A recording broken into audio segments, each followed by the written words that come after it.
Today we start a new survival world in true Woodchuck fashion by building a whimsical, overly engineered starter base. Hold on, that's just a box. Just kidding, not the box. It's what's in the box. It's a flat pack starter base that unfolds from its storage crate. You'll have to keep watching to find out what's inside. But before we can even think about how this starter base is going to work, let's jump into survival and get started on the basics. I'm really hoping for a nice spawn, maybe something right next to a village. This is such a nice start. That is a lot of cows though. Stop looking at me. As is tradition when starting a survival series, I won a fight against a tree, made a crafting table and my first tool, and then hopped into a stone pit that seems to have been dug by the villagers. Just ignore that floating streetlight. I gathered up some cobble, upgraded all my tools, and then went to raid the village for everything that they had. Hey, that's a lot of wheat. But before I clear this village out of house and home, just take a look at that mountain range in the distance. The first mod I want to talk about in the pack is Tectonic, a generation mod that really solves a lot of Minecraft's generation issues while still feeling very vanilla. It generates really nice mountain ranges and a lot of flat rolling terrain, which I think is going to be perfect for traversing with aeronautics vehicles. Now let's get this bread. Oh my goodness, that is an awful lot of wheat. It just goes on forever. Can woodchucks eat gluten? I should probably know that, shouldn't I? I decided to set up shop in a small hut that the villagers were keeping their dirt in. Okay, whatever, floats your boat villagers. But does segue nicely into the next mod. We all know it. We all love it. It's Farmer's Delight. Adding new crops and new food, it's an excellent choice for people who want more things to automate. And it also has a bunch of really nice decoration blocks. I don't know why I'm taking this dirt. I'm never going to run out of bread. Home sweet home. Next, I dropped into a small hole by my house and was thrilled to discover... Ooh, andesite. This is a fantastic start. You might be wondering why I'm so excited about andesite. It's mod number 3, the Create mod. Who could have seen that coming? I gathered up as much andesite and coal as I could until it went dark and went to bed feeling the first day was a big success. Excuse me, can I help you? This is my bedroom. The next morning, I made a breakfast of champions, 63 loaves of bread, and decided to set out on a little adventure to a village I'd just spotted up on the hill. There's a nether portal up there as well, how did I not see that? So I left our spawn village, climbed the foothills of the mountain, in the hopes of finding some gold. I'm gonna grab some of this netherrack, I know we're gonna need it for blaze burners later. Might as well take this magma. What's in this chest? Oh, it's full of rubbish. I guess this sword is fine. The worst part is, I don't think there's any gold here. Frustrated that I couldn't make my wrench and goggles and look like a proper little create boy, I headed to the village, which was almost as disappointing. This village is poor, they have one stack of hay. Oh, it's because you're all not working. What are you doing in here? Oh, you're stuck behind the carpet, are you? Foiled by 2 pieces of carpet. My first adventure out in the survival world looking worse and worse by the minute, I headed down to a stony cliff running alongside a giant river. That's another Tectonic perk, massive rivers, in the hopes of finding some exposed iron. And I found a whole bunch of it. There's another ruin portal just over that hill. I hope that one has gold. Please have gold. Ooh, more andesite too. Whilst I'm mining out this andesite, I want to take the time to tell you about the 4th mod because, well, I didn't really know where else to put it. It's Aeronautics, the mod that adds physics and flying to Minecraft. It's an amazing mod and I'm very excited to build all manner of flying machines, robots, ships, you name it. If you can think of something you want to see built in this series, let me know about it because I want to fill this world with crazy contraptions. It does have gold. Oh, yes. Oh, but I'm gonna need an iron pickaxe. Damn it. What's in this chest? Mending on a helmet's not bad. And fire protection 3 on the leggings, I'll take those, they're good for the nether.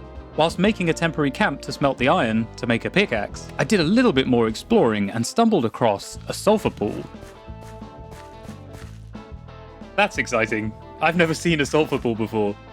Alongside the vanilla backport mod, there's a host of create add-ons, aeronautics add-ons, anything an engineer could need to make wacky contraptions, but still keeping it relatively Minecrafty.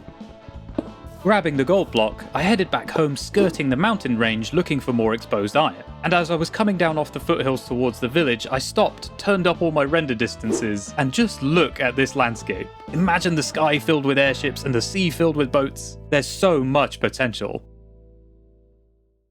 So if we want to make this our permanent home, I think it's time to build a workshop.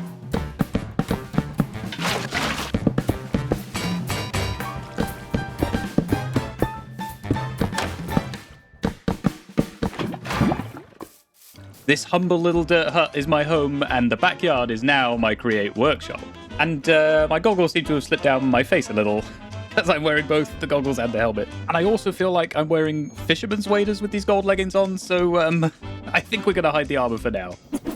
Much better. Now we've got a very basic Create workshop set up, we can talk about what the first project of this world is going to be. And of course, it's a starter base. You probably already guessed that from the thumbnail, but it's not just going to be any starter base. Actually, I probably already said that in the introduction as well. It's a folding base. And to show you why I want the base to fold, other than the fact that it's really cool, I want to show you what the base is actually going to look like, which also ties in really nicely to what I want this whole series to be. And to do that, we're going to need some copycats. So we better smelt up this zinc. This is also why I stole that stonecutter from the villagers earlier. Let's just put that here. I only had 6 zinc. This is all that we've got. I think we better hop into a creative copy of the world so I can show you what the base is actually going to look like, and then we can figure out how it's going to fold.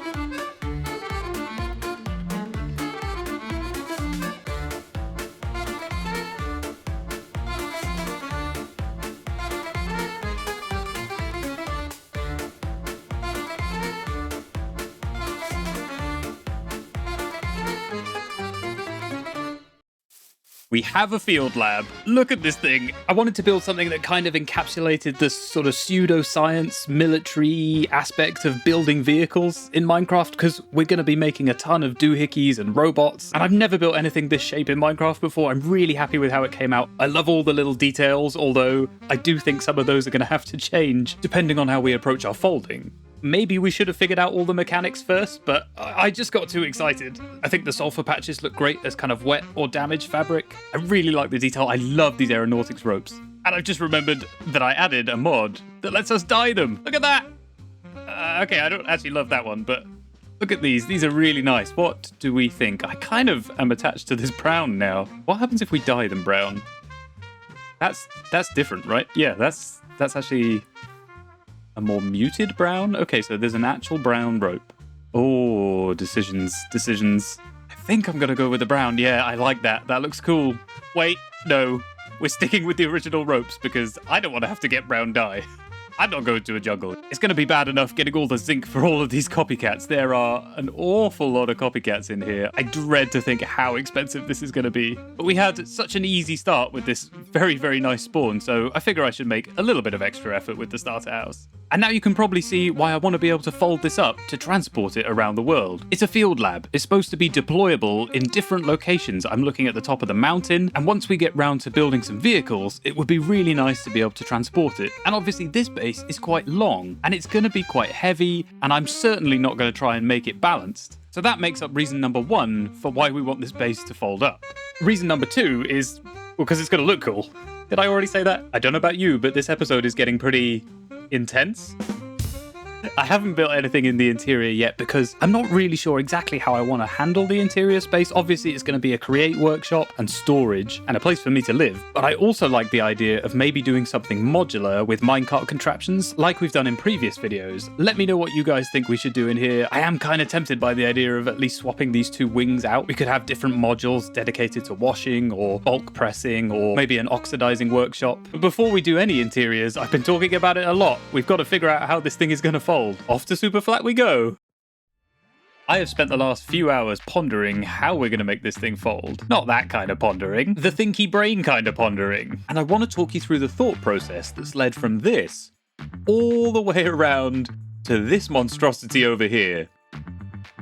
It looks very complicated, but I promise it will all make sense in a minute. First, we need to look at how we could make things fold using aeronautics. And what I've got here is our power running into an inverted clutch so that we can power it with a redstone signal. into the back of a torsion spring that then runs into a series of swivel bearings. Each one has a cog connected to it, which is powered by the torsion spring, and that moves the swivel bearing. And that power is then run through the swivel bearing to the next one in the chain, and then finally to the one at the end. And in theory, you could keep this going, well, not quite infinitely, but quite a long way depending on what you wanted to do. But let's see that in action. Oh, that's very fun. Now each of these bearings are moving at a 90-degree angle, but you might have noticed that the torsion spring is moving 180 degrees. That's because we're actually slowing the speed down beyond the torsion spring using this adjustable chain gear shift. So because the speed is halved, we need to double the angle of movement. And we need to do this because the torsion spring actually has kinetic stress capacity as well as stress impact on the network. You can see that here on the tooltip. The top number is the stress that the torsion spring is using, and the bottom number is the stress that the rest of the components in the network beyond the torsion spring can actually use. That's why we're slowing it down here. You can see if I try and activate it at full speed, the network overstresses. I think the easiest way to remember the capacity is it's half whatever the stress the torsion spring is using. So folding things seems fairly easy so far, but we're going to be folding more than just a single line of blocks. We want stuff to sit on top of this line. Oh, I've just unencased that. Oh no. As I was saying, we want things to be able to sit on top of our lines here, but when they fold, they're going to bump into each other. Or will they? No, actually, they don't.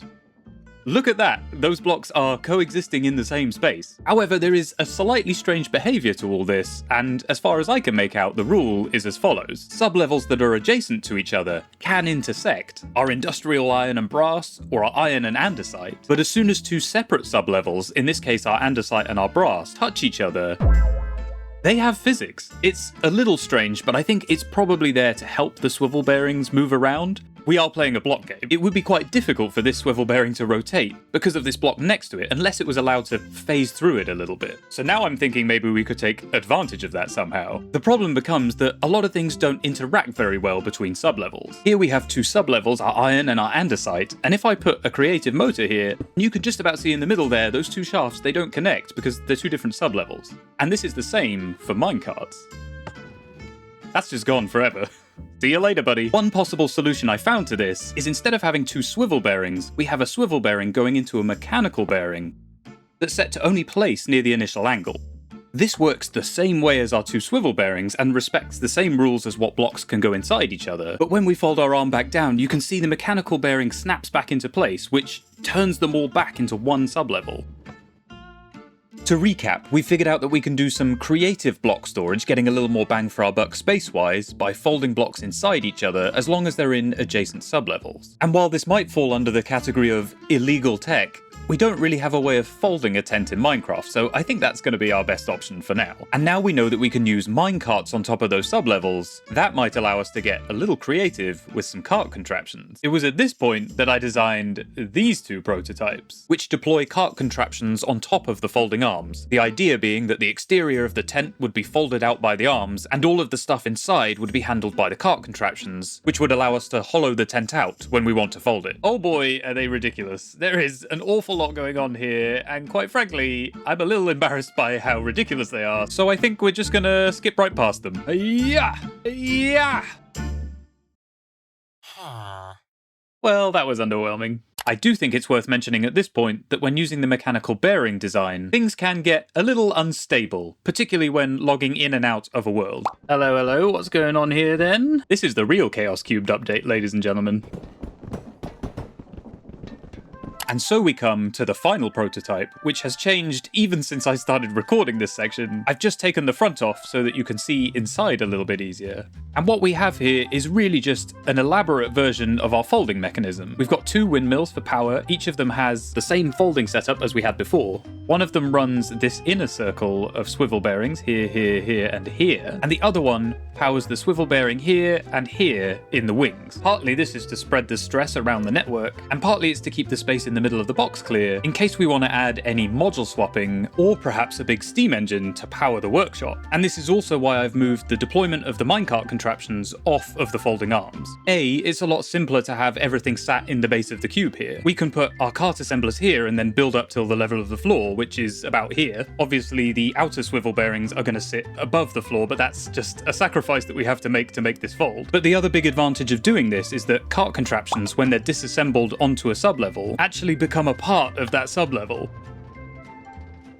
They can still be reassembled and picked up, but for our purposes, having any minecart contraptions that we're using here on the same sublevel is going to be really useful for passing power and even items between them. I've used different coloured bits of wool here to keep track of which sublevel is which and which can fold into each other. For example, the yellow and the blue sections are able to fold into the black and green sections respectively. They are then able to fold into this middle section because our red section folds backwards into this magenta section. The magenta and the pink section, which is the front, which is over, it's up here. I lost it for a second. They are part of the main physics object, which is the cube itself. And whilst in some areas of the tent we could get away with leaving the interior as physical blocks, this central area, well, it can't be tucked away with the red wool because this floor block section would actually stick out of the back of the cube, and I don't want to make it any bigger than it already is. And we need to make sure we clear this central area so that the wings can fold in, because those outer sections, the yellow and the blue section, are not adjacent to the main body. They've got a sublevel in between them, which means that they can collide with the main body of the cube. Why are origami enthusiasts so bad at poker? Because they're always folding. Okay, let's see this in action. Our red wool is going to tuck backwards into the magenta, which creates the space in the middle for both of our wings to collapse inwards. And whilst that happens, you can see that the sides of the box are all also coming up until we end up with a giant cube. Look at this thing. I know it's not a cube, it's a cuboid. And this is a lot bigger than those previous designs, but I think it's really worth it having something that actually folds. It's going to be so cool when the tent's on top. Speaking of the tent, if I overlay the schematic of the original tent we designed earlier, you can see that lining it up with this end, the original tent is actually much, much smaller. I knew I should have designed the folding first, so it seems like I'm going to have to redesign that tent. But before we do that, we can't really leave this cube just covered in copycats. I think we need to design what the box is going to look like when the base is in transit. Hello everyone, Editor Woodchuck here. Unfortunately, I have to cut this decorating montage because ReplayMod thought it would be funny to corrupt all of my footage. And also stick a bunch of random items on my head, which in and of itself would be fine, but then the cube decided that it had had enough. Oh, no, what's happening? Oh goodness. Oh, come back. Whoa.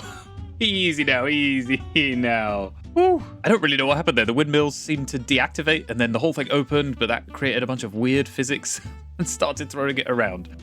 Anyway, we have a giant crate. I think it looks really cool. I've added these little graffiti, flammable, fragile, and store this way up signs. I think that really sells the look.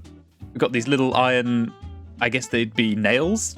I don't know if that's exactly where they would be. They'd probably actually be on these outside bits, but I think they look cool too. I haven't quite finished the top and I've left these holes around the sides because obviously I want to turn these back into physical blocks so that I can make a schematic to take it into the survival world. Speaking of the schematics, I will be giving this one away for free in the second episode of this series once we've figured out what we're going to do with the interiors. So consider subscribing to make sure you don't miss it. It's a really simple design, but I do think it's really effective. I think it's going to look really funny on the back of a lorry or being carried underneath a plane. It is very big and it's going to cost me an awful lot of wood, but I really think this has been worth it so far.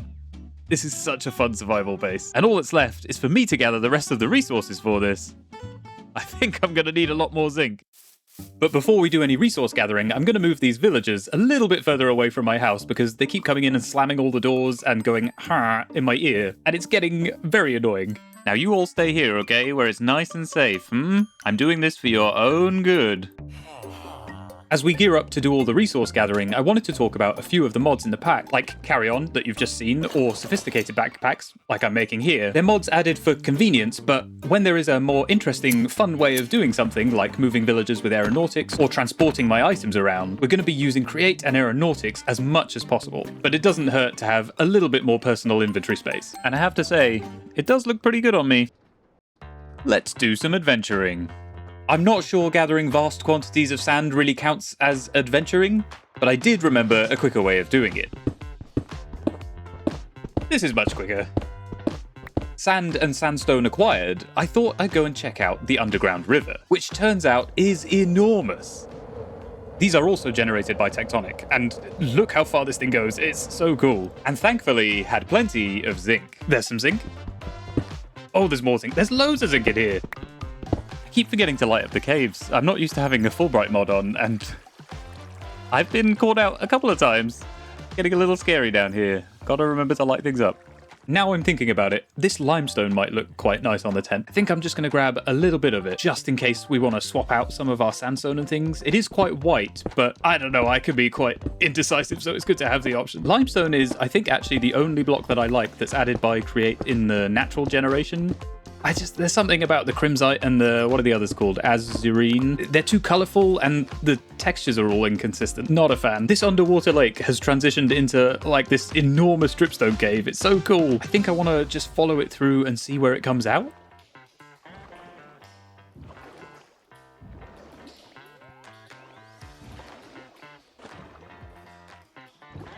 We found the exit. I wonder where this comes out. These underground rivers are so cool. I keep saying it.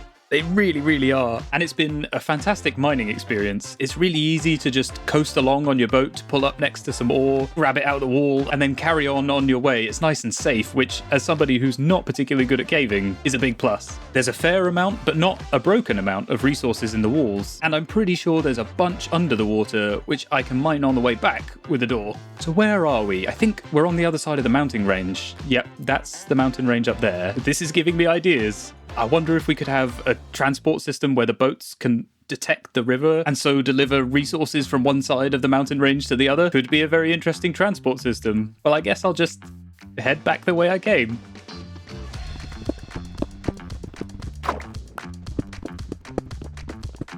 I love underground rivers. That was very, very relaxing and also very profitable. Oh, that's a rock. If we take a look at my backpack, you can see we've got 3 full stacks of zinc, a bunch of other stuff, a lot of andesite. I'm hoping that this zinc will be enough. I get the horrible feeling that it won't be though. I might have to come back. Okay, I think I've done all the maths correctly, and we should have just enough zinc to make all the copycats for this build. And if I'm right, well, I think that's worth a subscribe, don't you? It's not enough! Heading out on the final resource gathering mission for this project, I discovered there was in fact a giant sulfur cave under the sulfur pool, made some new friends. These guys are so cute. As we grab those last few pesky resources and craft everything up, and boy is it a lot of crafting, I want to look at the future of this series. I want to do as much of my resource gathering with farms that incorporate vehicles from aeronautics, finding fun ways to do our logistics and move items around the world, even if it's in fairly localized areas so that my PC does not explode. That's not to say I'm not opposed to using the occasional cart contraption in the early game.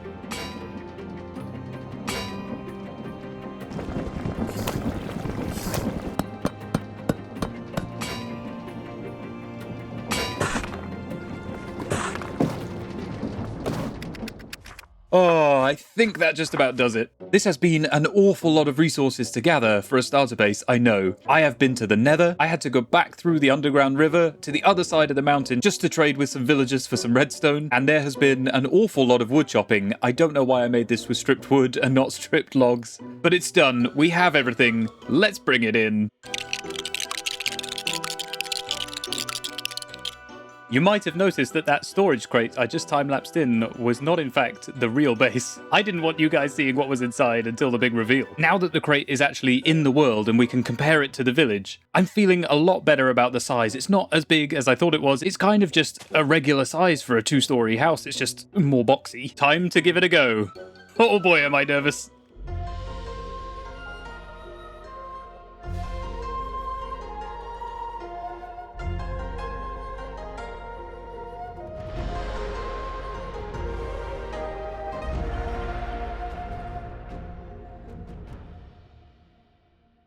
Look at... Ow. Oh, I'm so happy it worked. I don't even care that I fell. Oh, well, it was very embarrassing. I'm really happy with how this new tent looks. It's a lot roomier. I'm very sad that a lot of the decoration on top, the antennas and things, had to go. I might have a look and see if there's any places we can squeeze a few of those back in before the next video, but I get the feeling that this box is pretty full up now. There might be some space in these corners. You'll also notice these slightly odd bits of wood sticking up out of the crate. Unfortunately, they have to be there because if they're attached to the arms that fold out, well, those bits actually end up inside each other. And because these are two non-adjacent sublevels, then they have physics and they bump into each other and it's a big old mess. In fact, the whole tent can be a little bumpy in the right conditions. The idea is we'll drop it into a hole so that the bottom section is sat under the ground. Really smart that I put the controls at the bottom. I guess I'll figure that out later. But the idea was to have the arms sit just above the ground so that you could just hop onto the arms and then into the tent. And that can be a little bumpy. And it also gets a little bumpy when you're assembling and disassembling the minecart contraption interior. I have found a solution, but I really want to show you the interior first. Come on in. It's pretty bare bones at the moment, but I think it's going to be really cozy once this all gets decorated. I just don't entirely know what we're going to be putting in here. We've got a bed and a Farmer's Delight kitchen, and I've put some of this, I think it's canvas rug from Farmer's Delight on the floor. I think that really fits the tent vibe. I don't think I'll be covering the whole floor with it. I've just put spruce everywhere because, well, I had a lot of spruce left over. And I haven't put anything in the wings yet because I want your guys' opinion on what we should do there. Should we do it modular? If you don't know what I mean by modular, check out this video. Or should we just have them be fixed? And if they're fixed, what's the most important stuff that we should have in there? One detail that I knew I wanted was to add these banners in. I really like the idea of partitioning the tent off with what looks like little fabric drapes, similar to what you would see in an actual tent. We could put one in the middle as well, because obviously you can just walk through these. And if we go through this trapdoor, there's a little service hatch to get to all the mechanics below. And as you can see, quite a bit has changed down here. There's a lot more redstone for a start, but it is really quite a simple circuit. There's one button at one end that starts the closing sequence and one button that starts the opening sequence at the other, and all that happens is the appropriate torsion spring starts closing, and once that's fully completed its movement, it triggers the second one, and then the sequence resets itself depending on which way it's going next. And my solution to the bumpiness is that I've added a couple of stickers in the corners that attach to the ground and just give us a little bit more stability when the crate is opening and closing. It's particularly important when we're assembling and disassembling the minecart contraption that contains the entirety of the interior, because there seems to be a little bit of friction between the cart contraption and the various sublevels around the tent, which sometimes causes the whole thing to spin, which we really don't want. It's why I have this andesite cube here to keep the minecart in place. There is also one last thing that I need to add, which is our guide ropes. Unfortunately, the ropes are a little bit tricky to use on these physics objects when it's folding, so I think I'm just going to have to add these when we set up our tent in a new location. You also have to attach them in a particular way, or this happens. And there you have it. We have a folding starter base that we can pack up and transport wherever we want to settle. I am super excited to continue with this survival series. I want to make things that we can actually use throughout the series, like this base. I'm very excited to travel with it. I think it's going to be so much fun. If you've enjoyed the video, please give it a like. It's super useful feedback for me. Comment your ideas for what we can build in this survival series. Don't worry, I haven't forgotten about that giant flying mega base. A huge thank you to our members. You really do keep this channel going and keep the schematics free for everybody. Subscribe and click that bell notification if you want to keep up with this series. And I will see you next time. How does it go? My base don't jiggle jiggle, it folds. I like to see it wiggle wiggle for sure. Oh, don't put that in.